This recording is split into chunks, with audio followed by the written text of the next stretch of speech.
কয়েকদিন ধরেই বগুড়ার সেই বিখ্যাত প্রদীপের ঘাস মাখার দোকানটি আর খুঁজে পাচ্ছিলাম না। বগুড়ার বিখ্যাত প্রদীপ মামার দোকান কিন্তু এখন আর সেই গাছতলায় নাই। গাছতলার সামনেই দেখবেন একটা রাস্তা, সেই রাস্তা দিয়ে কিন্তু দাদা এখন তিন দোকান করে। তো যাই হোক, দোকানটা কিন্তু এখন থেকে ভিতরে, আগে বাইরে আসলে এখন আর বাইরে না, এখন ভিতরে ফ্যানের নিচে আরামসে বসে থেকে মাখা টাকা সব খেতে পারবেন। এই দেখেন এটি কি কি মাখা পাওয়া যায়। এটি আসে কুসর মাখা, তাকে আগ বলা হয়।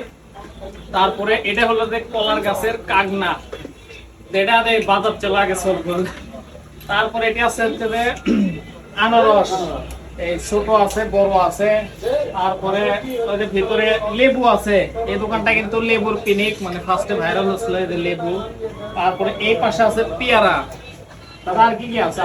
খেজুর তেঁতুল, তারপরে সবই আছে। এটা আনারস ঠিক করেন, এটা কি দিলেন? আনারস। তো এখন কিন্তু দোকানটা কিন্তু ভেতরে, আগেই কয়ে দিলাম আপনারা চলে আসেন, মানে বটগাছ তলার সামনেই, তিন দোকান পরেই, মানে ভিতরে গলির ভিতর। আগে কিন্তু উনি এই সেই গাছতলায় বসতো, কিন্তু বর্তমানে উনাকে বসতে দেয় না। এই জন্য উনি এবার একটা দোকানই নিয়ে নিছে। এই দোকানের টক ঝাল মিষ্টি মাখা যারা প্রতিদিনই খেতে পছন্দ করেন তাদের এই ভিডিওটি দেখে আশা করি ভালো একটা উপকারে আসবে।